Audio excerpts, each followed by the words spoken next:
तो स्वागत है आपका इस नई वीडियो में। तो सबसे पहले जो मेरा शेंगन वीज़ा लग कर आया है उसको मैंने कैसे अप्लाई किया, कितना प्रोसेसिंग टाइम लगा, उसमें फ़ीस कितनी लगी मेरी और कौन-कौन से मैंने डॉक्यूमेंट सबमिट करवाए अपनी एप्लीकेशन में, जिसके कारण मेरा वीज़ा लगा। तो ये सारा इस वीडियो में।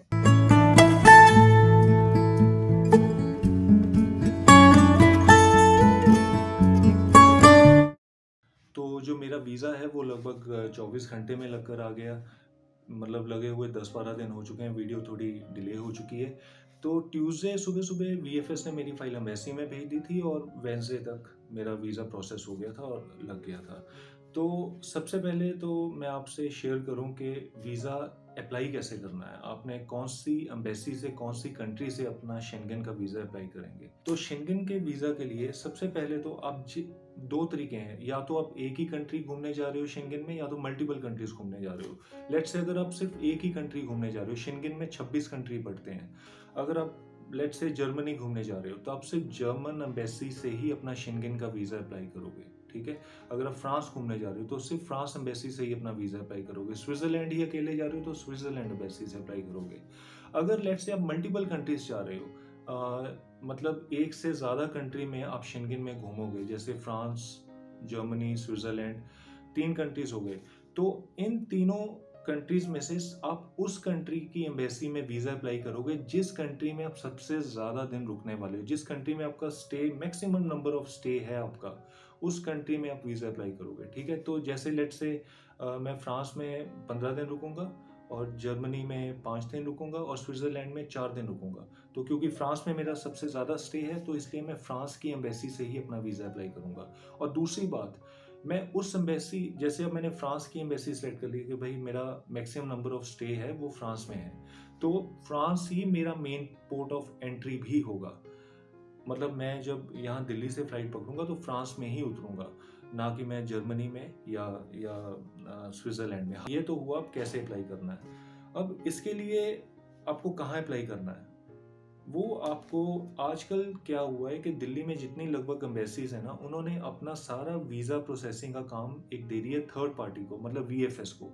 वीएफएस एक थर्ड पार्टी एजेंसी है जो आपसे एप्लीकेशन लेती है और आपके बिहाफ पर एप्लीकेशन वो सबमिट करती है एम्बेसी में जाकर। तो इसके लिए आपको एम्बेसी जाने की ज़रूरत नहीं है, आप सीधा बस वीएफएस में जाइए, अपने डॉक्यूमेंट्स दो और वीएफएस आगे अपनी गारंटी के साथ जो भी है वो एम्बेसी में पहुंचा देगा। कई कंट्रीज हैं ऐसे जो वीएफएस के, ज़्यादातर कंट्रीज तो वीएफएस के साथ लिंक्ड है, लेकिन कुछ एक हैं, जैसे स्पेन है। स्पेन पहले वीएफएस के साथ था लेकिन अब उसने अपना जो प्रोसेसिंग, वीज़ा प्रोसेसिंग का काम है वो बीएलएस इंटरनेशनल को दे दिया। अब आप इसको कहाँ अप्लाई करोगे, वीएफएस तो आपको पता लग गया।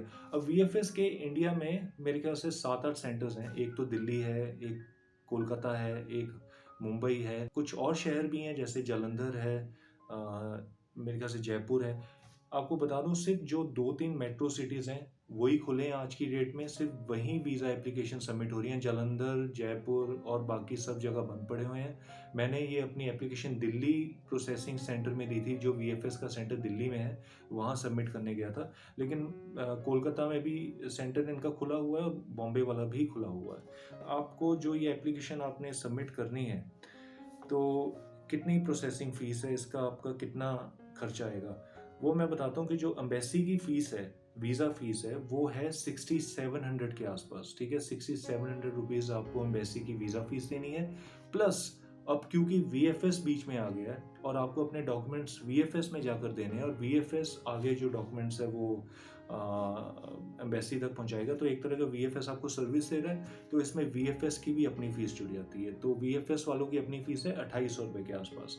तो मेरा जो कुल मिला के वीज़ा अप्लाई करने का जो शेंगन का खर्चा आया है वो है 95-9600 रुपीज़ के आसपास, ठीक। एक आपको साइड पॉइंट बता देता हूँ कि जो ये 2800 रुपये वीएफएस के सर्विस चार्जेस है ना, इसी में इंक्लूडेड है आपका कोरियर।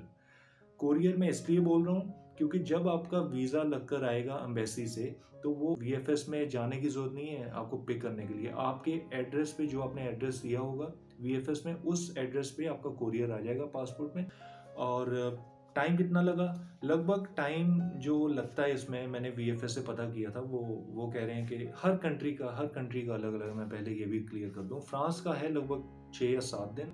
तो मतलब आपका वीज़ा एक्सेप्ट हुआ है या आपका वीज़ा डिक्लाइन हुआ है, ये आपको तभी पता लगेगा जब कोरियर आपके पास आएगा जिसमें आपका पासपोर्ट पड़ा होगा, और आप उस कोरियर को खोलोगे, उस पासपोर्ट के अंदर आप देखोगे स्टैंप लगी है कि नहीं लगी है। यही तरीका है।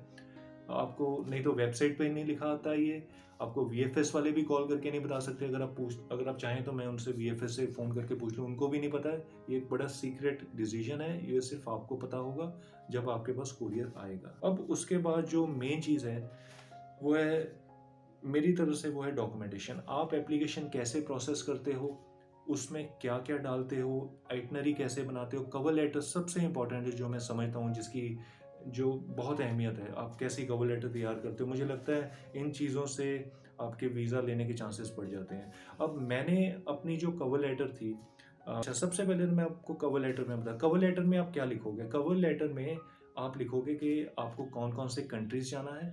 जैसे आप पोलैंड जा रहे हैं, जर्मनी जा रहे हैं, चेक रिपब्लिक जा रहे हैं, ठीक है। आप इन तीनों कंट्री का नाम लिखोगे और उसमें लिखोगे मैं इतनी तारीख से इतनी तारीख तक इन तीनों कंट्रियों में जा रहा हूँ टूरिज्म पर्पस के लिए, ठीक है। और ऑब्वियसली जिस एम्बेसी में अप्लाई कर रहे हो आपका मेन पोर्ट ऑफ एंट्री वही है। मतलब अगर आप पोलैंड से अप्लाई कर रहे हो तो आपको दिल्ली से पोलैंड की फ़्लाइट बुक करवानी है और पोलैंड में आपका मैक्सिमम स्टे होना चाहिए, ठीक है। और बाकी जो भी आप ऐसे बना सकते हो। कवर लेटर में दूसरी चीज़ आपने बहुत इंपॉर्टेंट डालनी है कि आपने कन्विंस करना है वीज़ा ऑफिसर को कि मैं भैया घूम के शेंगेन से वापस अपने देश में आऊँगा। अब वो कैसे आप कन्विंस करोगे, देखो हर केस डिफरेंट होता है। आपको अपने बारे में सबसे ज़्यादा पता होगा किसी बजाय कि दूसरा आपके बारे में जानता होगा। तो आपको अपने प्लस पॉइंट्स खुद ढूंढने हैं कि आप कैसे कन्विंस करते हो। आपकी जॉब है, आपका बिजनेस है, आपका कितना स्ट्रॉन्ग बिजनेस है, कितनी स्ट्रॉन्ग जॉब है, आप वो सारा आप इसमें आप एक्सप्लेन कर सकते हो कि भाई मैं क्यों आऊँगा वापस, ठीक है। तो ये इसमें एक दो चीज़ें ये आप अपनी डाल सकते हो साथ में। हाँ, इसमें सबसे पहले जो मैंने अपने डॉक्यूमेंटेशन बनाई थी वो मैं इसमें आपको बता देता हूँ कि मैंने अपने कौन कौन से डॉक्यूमेंट्स लगाए थे प्रोसेसिंग के लिए। तो सबसे पहला तो वीज़ा एप्लीकेशन फॉर्म। अब एक इसमें खासियत है कि जब भी आप किसी एम्बेसी की वेबसाइट पे जाकर आप वीज़ा उनका फॉर्म डाउनलोड करते हो, अब लगभग आप उसको घर पे भरते हो, मतलब भर के आप उसको साथ में ले जाते हो। लेकिन यहाँ आपको क्या करना है, फ्रांस की एम्बेसी का जो वेबसाइट जो फॉर्म है ना, वो आपको फ्रांस गवर्नमेंट की वेबसाइट पे मिलेगा, ठीक है। और उसका लिंक मैं डिस्क्रिप्शन में डाल दूंगा। वैसे वीएफएस की साइट पे भी आपको उसका लिंक मिल जाएगा। तो आपको फ्रांस गवर्नमेंट की वेबसाइट पे जाके वो फॉर्म भरना है। अगर आपके पास सारा कुछ रेडी है तो मेरे ख्याल से आधा पौना घंटा लगेगा। वो फॉर्म जब वहाँ भर लिया, उस फॉर्म का प्रिंट आउट निकालना है लास्ट में, और वो प्रिंट आउट आपको लेके जाना है वीएफएस में। इसके साथ आपको ऑब्वियसली 2 पासपोर्ट साइज फोटोग्राफ चाहिए। वीज़ा पर्पस के लिए एक स्पेशल किस्म की फ़ोटोग्राफ लगती है, वो आप हर कोई आप फ़ोटोग्राफ नहीं दे सकते हो। जो फ़ोटोग्राफ आप लगेगी वो आप किसी भी फ़ोटोग्राफर के पास जाओगे ना, आप उसको कहोगे मुझे अपने वीज़ा के लिए फ़ोटो खींचनी है, उसको समझ आ जाएगा। वीज़ा वाली फ़ोटो की निशानी ये होती है कि उसमें जो आपका फेस है ना वो 80% दिखाई देता है। तो आपकी जो पासपोर्ट साइज़ फ़ोटो है उसमें 80% फेस, मतलब जो कवर है वो 80% फेस का होना चाहिए, ठीक है। तो साथ में 2 पासपोर्ट साइज़ फ़ोटोग्राफ्स। और हाँ, साथ में मैंने इसके कोविड वैक्सीनेशन सर्टिफिकेट भी लगा दिया था। हालांकि रिक्वायरमेंट नहीं है, फ्रांस की वेबसाइट पे इसकी रिक्वायरमेंट नहीं है, लेकिन फिर भी मैंने अपने साथ ये लगा दिया था क्योंकि वैक्सीनेशन का सर्टिफिकेट है मेरे पास। तीसरी चीज़ है travel insurance. Travel insurance France की गवर्नमेंट कहती है, मतलब उनकी एम्बेसी कहती है कि आपके पास मिनिमम 30,000 यूरो की ट्रैवल इंश्योरेंस होनी चाहिए। अब मैं आपको बता दूं, मेरे पास जो ट्रैवल इंश्योरेंस है वो 1 साल वाली है। मैंने 1 साल की ट्रैवल इंश्योरेंस ले रखी है, पिछले साल ले ली थी। उसका फ़ायदा ये हुआ, मुझे 1 साल की ट्रैवल इंश्योरेंस पड़ी है 3,000 रुपये के आसपास। अगर मैं हर ट्रिप शुरू करने से पहले ट्रैवल इंश्योरेंस लूँ तो मेरे को वो 800 या 1,000 या 1,200 रुपये की पड़ेगी, ठीक है। बहुत महंगा पड़ जाएगा। मैं अगर दिन 1 साल में 10 ट्रिप करता हूँ तो मेरे ख्याल से 10-12 हज़ार इसमें चल जाएंगे। तो मैंने एक ही बार 3,000 रुपये की ये ट्रैवल इंश्योरेंस ली है। इसमें मैं मल्टीपल ट्रिप कर सकता हूँ, जितनी बार मर्जी कर सकता हूँ। और यही मैंने ट्रैवल इंश्योरेंस फ्रांस की एम्बेसी में अपनी एप्लीकेशन के साथ लगाई थी। तो साथ में आपकी जो पासपोर्ट है, ओरिजिनल पासपोर्ट, और साथ में आपकी पासपोर्ट की फ़ोटो कॉपी चाहिए। और हाँ, इसके साथ कंफर्म्ड फ्लाइट टिकट्स मैंने जो करवाए थे फुली कंफर्म थे। वो जैसे आप अगर 3 कंट्री घूम रहे हो, जैसे पोलैंड जा रहे हो, जर्मनी जा रहे हो, चेक रिपब्लिक जा रहे हो, एंट्री आपकी पोलैंड में है, तो आप दिल्ली से पोलैंड शो करो, और एग्ज़िट अगर आपका एग्ज़िट आप कहीं से भी शो कर सकते हो। मैंने जैसे आप एग्ज़िट चेक रिपब्लिक से भी शो कर सकते हो कि आप पराग से वापस दिल्ली आ रहे हो। और उसके बाद हॉस्टल रिजर्वेशंस है, वो मैंने अपनी सभी कंट्रीज़ की, जितने भी कंट्री मैंने आइटनरी में लिखे थे वो सारी बुक करवाई थी। आप भी जितने कंट्री लिख रहे हो आपको सबकी हॉस्टल रिजर्वेशन करवानी पड़ेगी। मैंने जो हॉस्टल रिजर्वेशन करवाई थी वो मैंने booking.com से करवाई थी, ठीक है। आप भी booking.com से करवा सकते हो। आजकल एक वेबसाइट बड़ी चल रही है GoIBiBo, अगर इंडियन वेबसाइट है, अगर आप चाहो तो GoIBiBo से भी करवा सकते हो। तो उसके बाद आपकी जो सेविंग्स अकाउंट, जो आपको फ्रांस एम्बेसी को आपको प्रूफ ऑफ फंड्स चाहिए कि आपके पास अकाउंटों में पैसा पड़ा है कि नहीं। तो मेरे पास 3 महीने की स्टेटमेंट चाहिए उनको, और मेरे पास मैंने क्या किया, मैंने 5 महीने की 4-5 महीने की मैंने स्टेटमेंट ऑनलाइन निकाल ली थी नेट बैंकिंग से, और उसको एक ज़रूरी काम है, बैंक में जाके साइन और स्टैम्प ज़रूर करवाना, वेरीफाई करवा लेना कि ये ओरिजिनल बैंक स्टेटमेंट है। और यही मैंने लगवाई थी अपने साथ। तो मतलब अपनी 4-5 महीने की आप अपनी बैंक स्टेटमेंट जो है वो फुली स्टैम्प्ड, और एक बात और, हर पेज पर स्टैंप लगवाना, हर पेज पे साइन करवाना। कई बार क्या होता है, बैंक से पहले आखिरी पेज पे कर देता है, तो आप रिक्वेस्ट करके हर पेज पे आप ये उनसे साइन और स्टैम्प करवा सकते हो। एक सपोर्टिंग डॉक्यूमेंट की तरह आपको काम आएगा। अगर आपके पास कोई लेट्स से कोई इन्वेस्टमेंट है, कोई एफडी है, कोई म्यूचुअल फंड है, कोई इंश्योरेंस है, वो भी आप इसके साथ लगा सकते हो। अगर आपके पास क्रेडिट कार्ड आप यूज़ करते हैं तो आप क्रेडिट कार्ड की अकाउंट स्टेटमेंट भी लगा सकते हो 3 महीने की, और साथ में आईटीआर। उन्होंने एम्बेसी ने 1 साल की आईटीआर लिखी थी, लेकिन मैंने 2 साल की करवा दी। आप भी अगर आप चाहो तो आप अपने 2 साल की आईटीआर दे सकते हो। जो आखिरी के जो 2-3 डॉक्यूमेंट्स वो मैंने जानबूझ के अभी तक बोले नहीं थे, वो मैं अब आपको बता रहा हूँ। अगर तो आप सैलरीड हैं, अगर आप कहीं जॉब करते हैं, तो इसके लिए आपको अपनी 3 महीने की सैलरी स्लिप, साथ में आपको अपनी कंपनी, जिस कंपनी में जॉब करते हो वहाँ से एक एनओसी चाहिए, नो ऑब्जेक्शन सर्टिफिकेट, और साथ में आपको एक लीव सर्टिफिकेट चाहिए कि आप अगर 1 से 15 तारीख शेंगन में जा रहे हो तो आपको अपनी कंपनी से 1 से 15 तारीख की लीव्स अप्रूव करवानी पड़ेंगी, और उसका एक सर्टिफिकेट बनवाना पड़ेगा, और वो सर्टिफिकेट आपको अपनी एप्लीकेशन के साथ लगाना है, ठीक है। तो ये तो हो गया आपके जो सैलरी वाले बंदे। जो बिजनेस बंदे हैं, जो जिनका बिजनेस है, वो अपने साथ उनका एक्स्ट्रा डॉक्यूमेंट ये हो जाएगा कि एक तो बिजनेस का रजिस्ट्रेशन सर्टिफिकेट लगाओ, ठीक है, जो भी आप अपना बिजनेस रजिस्टर करवाने के लिए आपके पास सर्टिफिकेट होगा। दूसरी चीज़ जो आपने इसमें करना है, रजिस्ट्रेशन सर्टिफिकेट के साथ आपकी जो करंट अकाउंट की स्टेटमेंट है आपने वो भी लगानी है। तो यहाँ आपको सेविंग्स भी लगानी पड़ेगी, करंट अकाउंट की स्टेटमेंट भी लगानी पड़ेगी, ठीक है। तो ये तो हो गया बिजनेस के लिए। और बाकी इससे हटके मैं ये सजेस्ट करता हूँ, अगर आपके पास इंडिया में कोई भी ऐसा प्रूफ है जो आपके टाइज स्ट्रांगली वैलिडेट करता है, मतलब अगर आपके पास कोई ऐसी चीज़ है जो दिखाता है कि भाई आप इंडिया से बहुत जुड़े हुए हैं, आप वो भी लगाओ साथ में।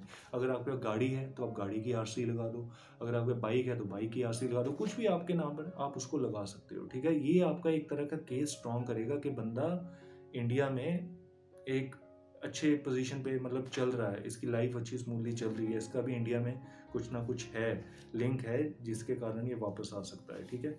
उसके बाद जो लास्ट पॉइंट है इसमें, जो मैंने एप्लीकेशन में जमा करवाया था, वो थी डिटेल्ड आइटनरी। डिटेल्ड आइटनरी मुझे लगता है कि अगर आप अच्छे से रिसर्च करोगे, जितनी भी कंट्री में जा रहे हो, 2 में जा रहे हो, 3 में जा रहे हो, 4 में जा रहे हो, आपको हर देश की आइटनरी बनानी पड़ेगी। आपको हर देश का दिन बाय दिन, डे बाय डे आइटनरी बनानी है, और उसमें लिखना है कि उस दिन आप कौन सी जगह देखने जा रहे हो उस देश में, आप कौन से हॉस्टल में रुक रहे हो, और उस दिन की आपकी दिनचर्या, आपकी एक्टिविटी क्या होगी, क्या क्या करोगे, ये दिन बाय दिन। अगर आप 16 दिन के लिए जा रहे हो ना, अगर आपने एप्लीकेशन में लिखा है मैं 16 दिन के लिए आपकी शेंगन में जाना चाहता हूँ, तो आपको 16 के 16 दिन की डे बाय डे आइटनरी बनानी पड़ेगी। ये बहुत इंपॉर्टेंट डॉक्यूमेंट है, थोड़ा सा टाइम ज़रूर लगता है, लेकिन अगर आप रिसर्च करोगे पर इजीली आपसे बन जाएगा, कोई इतनी बड़ी बात नहीं है। तो कवर लेटर अगर आप चाहोगे तो सैंपल आपको काफ़ी मिल जाएंगे, अगर आप कहोगे तो मैं डिस्क्रिप्शन में भी डाल दूंगा। तो बस ये है सारा, मतलब जो वीज़ा है, होपफुली अगर आपका प्रोफाइल स्ट्रॉन्ग है, मैं फिर कहता हूँ कि आप जो एप्लीकेशन बनाते हो ना, एक तरह की आपकी एप्लीकेशन ही बात करती है वीज़ा ऑफिसर से, तो इसलिए बड़ी स्ट्रॉन्ग होनी चाहिए, कवर लेटर बड़ा स्ट्रॉन्ग है, आइटनरी अच्छी होनी चाहिए, और आपके वीज़ा मिलने के चांसेस बहुत ज़्यादा है। जहाँ तक रही मेरी बात, मेरी कोई ट्रैवल हिस्ट्री कोई इतनी खास नहीं है। आप मेरी प्लेलिस्ट में जाके वीडियोस देख सकते हो कौन कौन से कंट्रीज़ घूमा हूँ, कुछ इतना ज़्यादा नहीं घूमा, लेकिन फिर भी बड़ा थैंकफुल हूँ एम्बेसी का कि मेरा वीज़ा लग गया। हाँ, वीज़ा कौन सा मैंने ये तो बताया नहीं, मेरा जो लगा है वो 30 दिन का मल्टीपल एंट्री वीज़ा है। तो बस ये था, और उम्मीद है आपको वीडियो पसंद आई होगी। अगर पसंद आई है तो प्लीज़ लाइक और शेयर और सब्सक्राइब कर देना, और अगर आपने चैनल अभी तक सब्सक्राइब नहीं किया है तो प्लीज़ सब्सक्राइब भी कर लेना। Thank you so much.